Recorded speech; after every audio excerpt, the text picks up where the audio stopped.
نصلی علی رسول الکریم اما بعد اعوذ باللہ من الشیطان الرجیم بسم اللہ الرحمن الرحیم یا ایہا الذین آمنوا اتقوا اللہ کونوا مع الصادقین صدق اللہ العظیم۔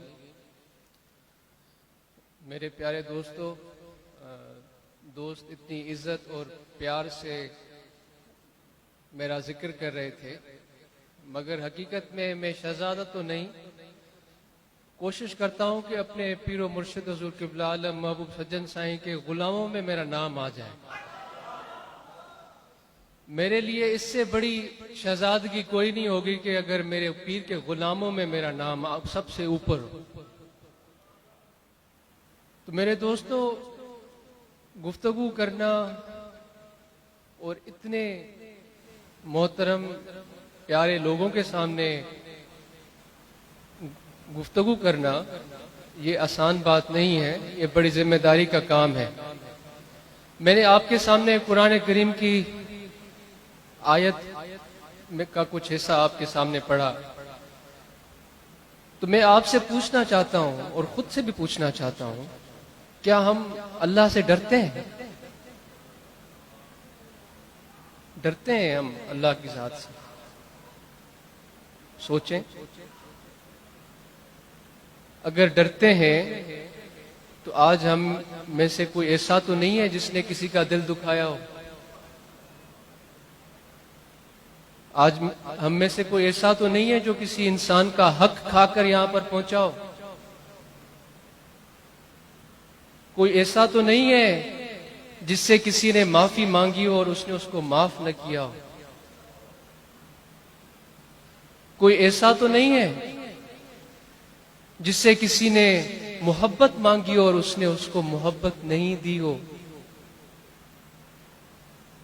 کوئی ایسا تو نہیں ہے جو اپنے والدین کا دل دکھا کر یہاں پہ آیا ہو؟ میرے دوستو، ہاں، اگر آپ سب کے پاس، میرے پاس اس کا جواب ہے تو پھر ہم خدا سے ڈرتے ہیں۔ اگر نہیں ہے تو پھر ہمیں سوچنا چاہیے میرے بھائیوں۔ مگر فکر کرنے کی بات نہیں ہے، فکر کرنے کی بات نہیں ہے، کیونکہ اللہ فرماتا ہے نا کہ مجھ سے ڈرو اور میرے صادق جو سچے میرے دوست ہیں ان کی صحبت اختیار کرو۔ ایک کام تو کر لیا آپ نے نا، خدا کے جو سچے ہیں، جو ہمارے پیر و مرشد حضور قبلہ عالم محبوب سجن سائیں دامت برکاتہم عالیہ سے منسوب اس محفل میں آج آپ پہنچے، ایک کام آپ نے کیا ہے۔ اس کام میں تو ابھی ہمیں نہیں پتا کہ ہم واقعی خدا سے ڈرتے ہیں یا نہیں ڈرتے، یہ بہت آگے کی بات ہے، اس طرف میں آؤں گا، مگر ہمارا راستہ سمت وہی ہے، ہمارا سفر اسی طرف ہے، اس کی گواہی یہ محفل دے رہی ہے۔ ہم اور میرے جیسا ایک ناقص اور کمزور بندہ وہ یہ دعویٰ کرے کہ میں خدا سے ڈرتا ہوں، یہ اس کے لیے بڑے، اس کے حیثیت اور اس کی علم، اس کے فہم، اس کی سمجھ سے بہت بلند بات ہے۔ اس کو تو ابھی یہ بھی نہیں پتا کہ ابھی ہم اندر بیٹھے ہیں، ہمیں یہ بھی نہیں پتا کیا پتا بادل آ جائے اور بارش ہونا شروع ہو جائے۔ ہمارے اور آپ کے علم کی حیثیت یہ ہے، ہاں، کہ اللہ تعالیٰ کیوں فرماتا ہے کہ میرے دوستوں کی صحبت اختیار کرو، جو سچے ہیں ان کی صحبت اختیار کرو؟ کیوں؟ کیونکہ وہ خدا سے ڈرنا جانتے ہیں، کیونکہ ان کے دل میں خدا کا خوف ہے، کیونکہ ان کے روح نے خدا کی محبت کو محسوس کیا ہوا ہے، کیونکہ ان کی صحبت خدا کے خوف سے خالی نہیں ہوتی، ان کی گفتگو اللہ کے ڈر سے خالی نہیں ہوتی۔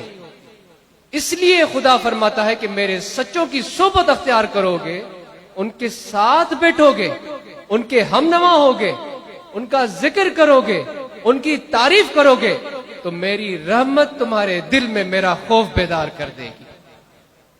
اور جب خدا کا خوف، اللہ کا خوف ہمارے دل میں آ جائے، ہاں، تو آپ سوچیں نا، تو کیا اس کی معراج اور بلندی کیا ہوگی اس کی.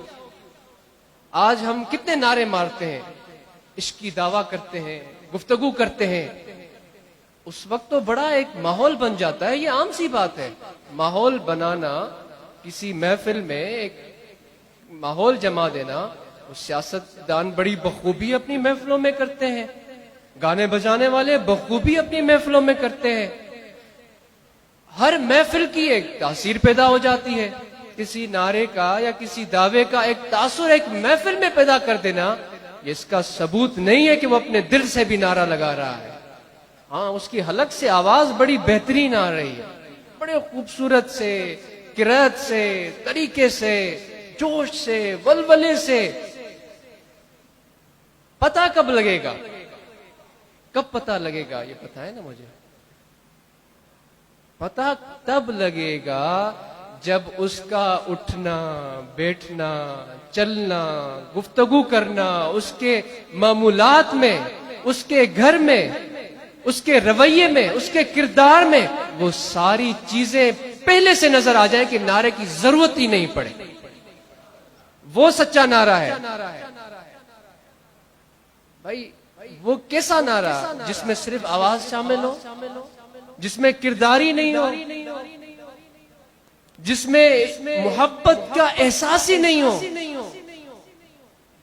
تو میرے دوستو, میں تو ایک بڑا عام ناقصہ بندہ ہوں. مجھ سے گفتگو میں بڑی کمی کوتاہیاں ہو جاتی ہیں, اور اگر میں کوئی ایسی بات کر جاؤں جو میری کم علمی کی وجہ سے ہو تو میں آپ سے معذرت چاہوں گا. تو میرے دوستو, خدا کے نیک بندوں کی صحبت میں بیٹھنا ضروری کیوں ہے؟ جس طرح مولانا رومی کا ایک واقعہ ہے کہ ایک کشتی تھی, وہ دریا میں تیرتی ہوئی جا رہی تھی, اور اس پہ بہت سے لوگ سوار تھے, اور بڑے روانی کے ساتھ. کبھی موجیں آ رہی ہیں, کبھی ہوا چل رہی ہے, کبھی ہوا بند ہو جاتی ہے, کبھی ملا اس کا چپو چلاتا ہے, کبھی نہیں چلاتا. مگر وہ ایک بڑی نفاست, حسن, خوبصورتی کے ساتھ محو سفر ہے.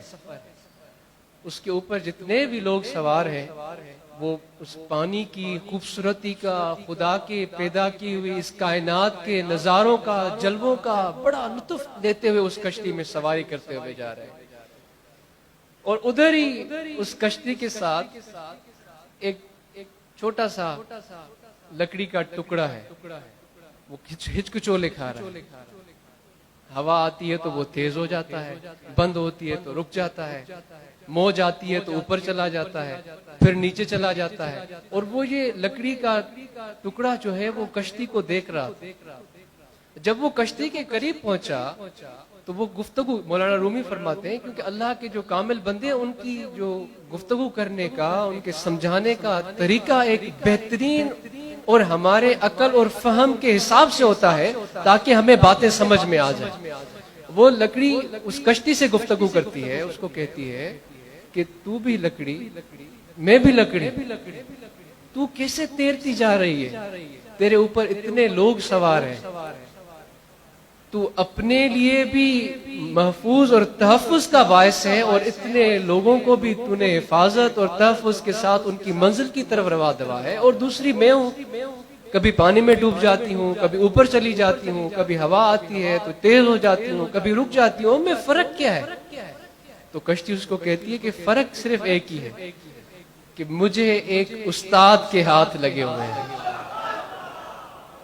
ایک استاد نے مجھے, میں بھی لکڑی تھی, اس نے آری لے کر مجھے اس درخت سے کاٹا, بڑی تکلیف ہوئی, میں نے صبر کیا. پھر اس نے مجھے چیرا لگایا, بہت تکلیف ہوئی, برداشت نہیں ہو رہا تھا, میں نے صبر کیا. پھر اس نے رندا چلایا میرے اوپر, میری کھال کو ادھیڑا, بڑی تکلیف ہوئی, میں نے صبر کیا. پھر اس نے مجھ میں کیل لگائے, اور یہ شکل مجھے اس نے جب دی تو میں وہ لکڑی اس قابل ہو گئی کہ میں خود کے حفاظت کا بھی سامان بن گئی, اور اتنے جتنے بھی لوگ میرے اوپر سوار ہیں ان کی حفاظت کا بھی سامان بن گئی. تو میرے دوستو جب اللہ کے نیک بندوں کی صحبت میں آتے ہیں، ان کے پاس بیٹھتے ہیں، تو وہ بھی ہمارے کردار، اخلاق اور رویوں کو اسی طریقے سے نکھارتے ہیں. وہی خوبصورتی ہمارے اندر پیدا ہو جاتی ہے، وہی احساس اور کیفیت ہمارے اندر پیدا ہو جاتی ہے جو آقا نامدار حضرت صلی اللہ علیہ وآلہ وسلم کو پسند تھی، جو آپ نے صحابہ اکرام کے اندر پیدا کی. وہی عرب تھے نا، وہ یثرب بیماری کا علاقہ پہچانا جاتا تھا. آپ صبح قربان جائیں آپ کی ذات پر. ہماری حیثیت کیا ہے کہ ہم یہ بھی کہہ سکیں کہ ہم ان کی ذات پر قربان جائیں. وہ کہاں آپ کی ذات اور کہاں ہم جیسے، کہاں ان کی عظمتیں، کہاں ان کی بلندیاں، کہاں ان کا مقام، کہاں ان کا رتبہ. اور ہم تو بھائی ہم تو کسی لیکھے میں ہی نہیں آتے. تو آپ کو جو چیزیں پسند تھیں، آپ نے جو پسند فرمایا ایک مسلمان کے لیے، ایک کامل مسلمان کے لیے، کامل انسان کے لیے، وہ اس کا کردار تھا، عملی کردار. اس دنیا میں وہ صرف مسجد کا مسلمان نہیں تھا، وہ صرف مدرسے کا مسلمان نہیں تھا، وہ جبے، پگڑی، گفتگو، بڑی سریلی آواز کا مسلمان نہیں تھا. وہ ایسا مسلمان تھا جب وہ مسجد سے بھی نکلتا تھا تو اس کا کردار وہی تھا جو مسجد کے اندر اس کا کردار تھا. جب وہ صلی اللہ علیہ وآلہ وسلم نے اس کو بتایا، اس کے دوستوں میں اور اس کے دشمنوں میں اس کے رویے کا کوئی فرق نہیں ہوتا تھا.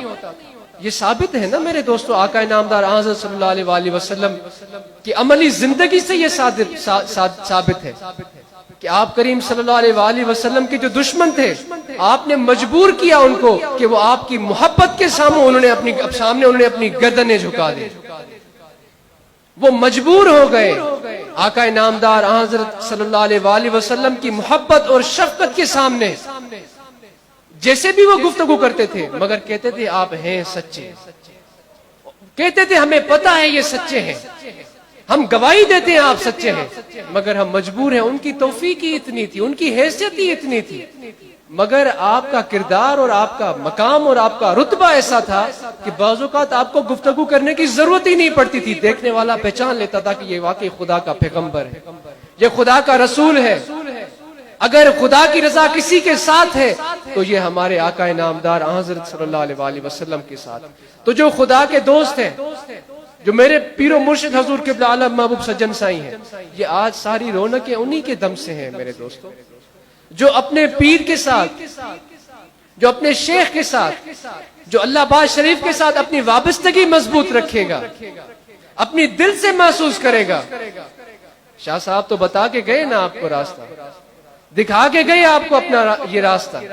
وہ تو کامیاب ہو کر گئے، وہ عشق میں اور وفا کے میدان میں کامیاب ہو کر آپ کو دکھا کر گئے کہ اگر حقیقی محمدی طریقے پر چل کے اس دنیا اور دین میں کامیابی حاصل کرنی ہے تو میرے پیر و مرشد حضور قبلہ عالم محبوب سجن سائیں دامت برکاتہم عالیہ کے ساتھ اپنی وابستگی کو مضبوطی سے تھامے رکھنا.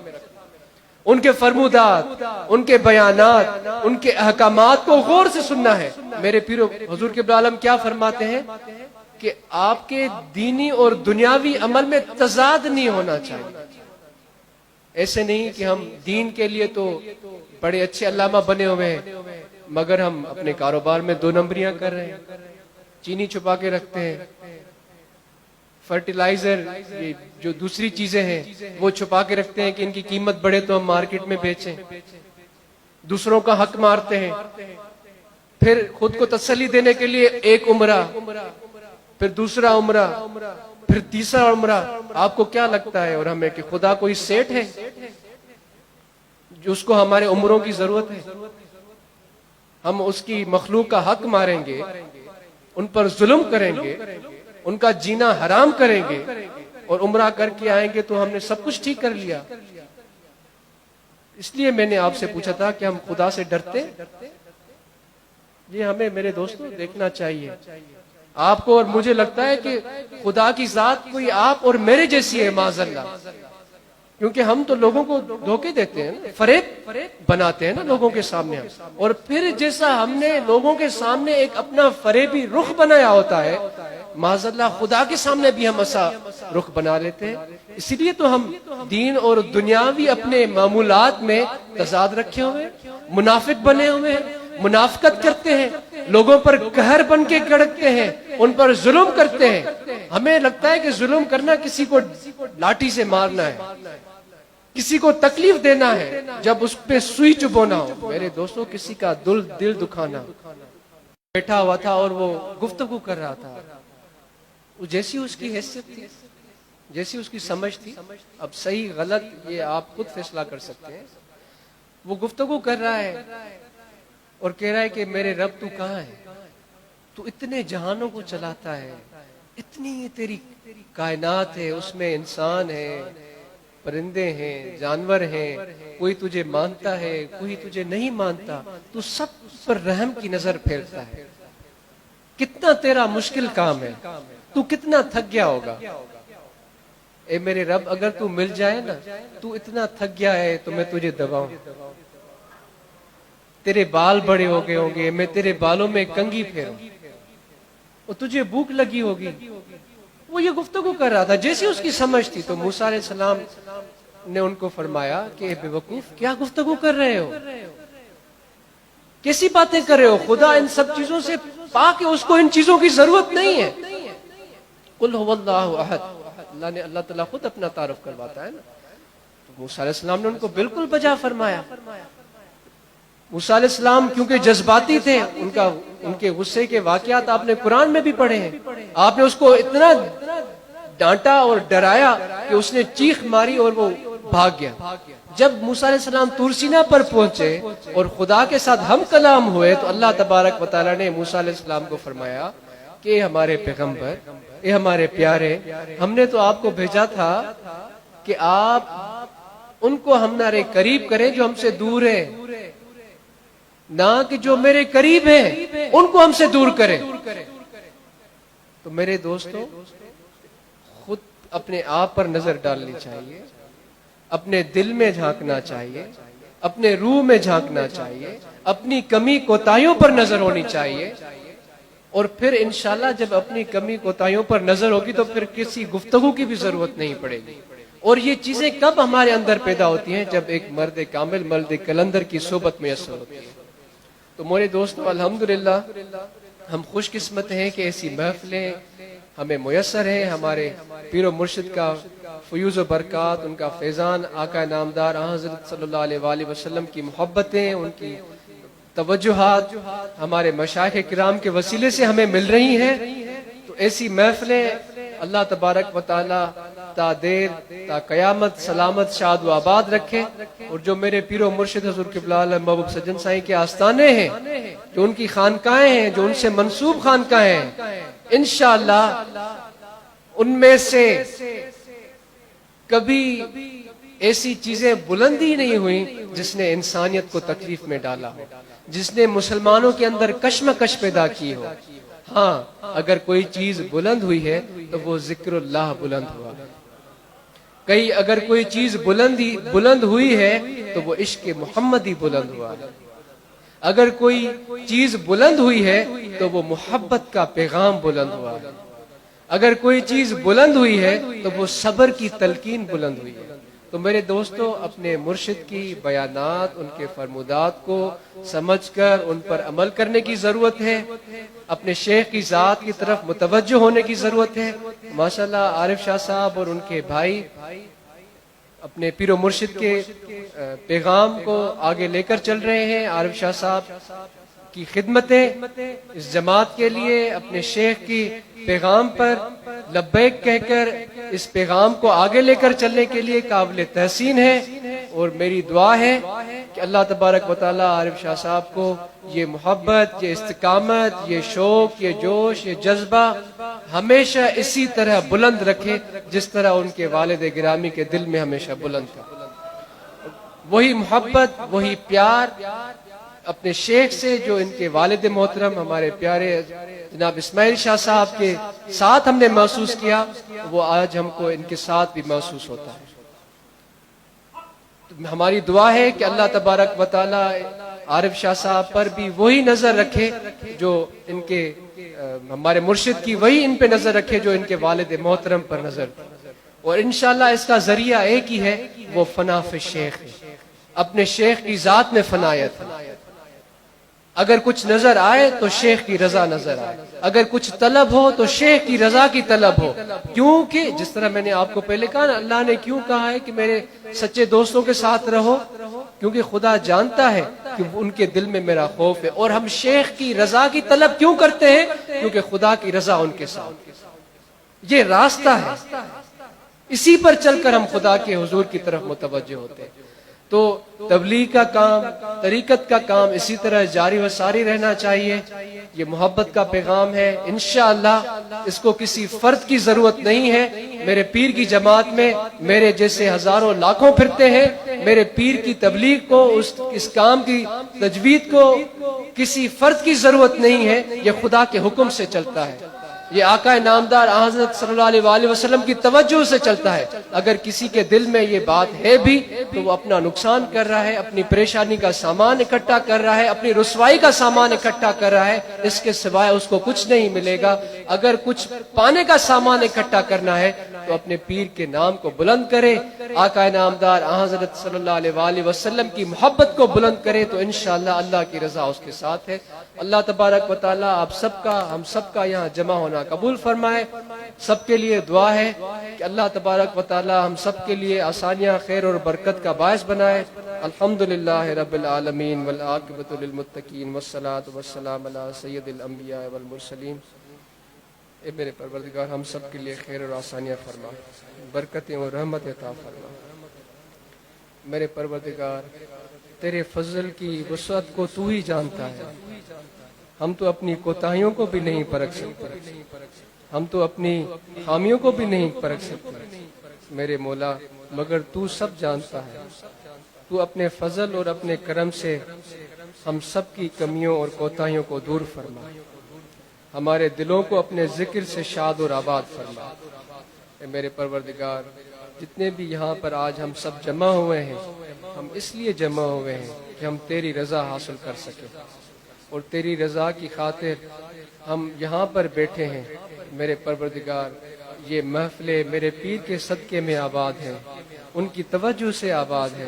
میرے پروردگار ہمارے پیر و مرشد کو خضری حیاتی عطا فرما، ان کے فیوز و برکات میں دن دگنی رات چگنی ترقی عطا فرما۔ جو میرے دوست، میرے احباب، میرے پیارے یہاں پر آئے، جو مقروض ہیں ان کو قرض سے نجات دینا، جو بیمار ہیں ان کو شفا عطا فرما، خیر اور برکت عطا فرما، آسانیاں عطا فرما، ہمارے کاروبار میں، دین میں، گھر میں برکتیں عطا فرما، رحمتیں عطا فرما۔ میرے پروردگار تیری رضا سے زیادہ مقصود ہمیں کوئی چیز نہیں ہے، اگر کوئی چیز ہمارے دلوں میں غیر ہے تو اس کو تو اپنے فضل سے نکال دے، اور اس غیر سے اگر ہمیں نجات ملی ہے تو تیرے سچے عاشق ہمارے پیر و مرشد حضور قبلہ عالم کی صحبت میں ملی ہے۔ میرے پروردگار ایسی محفلوں میں بیٹھ کر تیری سچی رضا اور محبت حاصل کرنے کی توفیق ہمیں عطا فرما۔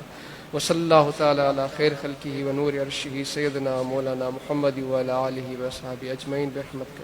آخر میں ذکر قلبی کا طریقہ ہے، یہاں بائیں جانب ہمیشہ دل میں یہ خیال رکھیں، گفتگو باتیں ہوتی رہیں، کام کاج ہوتا رہے۔ حضور قبلہ عالم فرماتے ہیں دست بکار دل بیار، ہاتھ کام کی طرف اور دل یار کی طرف۔ تو دل میں ہمیشہ یہ خیال رہے کہ دل ذکر کر رہا ہے اللہ اللہ اللہ اللہ۔ ہمارے سندھ کے بزرگ ہیں شاہ عبداللطیف بھٹائی رحمۃ اللہ علیہ، وہ فرماتے ہیں ستا اوہی سہن، ستا اوہی سہن نندر عبادت جنجی۔ وہ کہتے ہیں کہ کیا دیکھیں نا، اللہ کے ولیوں کی بات سنیں، وہ کہتے ہیں کیا نہیں وہ خوبصورت سوتے ہوئے لگتے ہیں، وہ میرے دوست کتنے سوتے ہوئے بھی خوبصورت لگتے ہیں جن کی نیندیں بھی عبادت ہیں۔ اب نیند عبادت کیسے بنے گی؟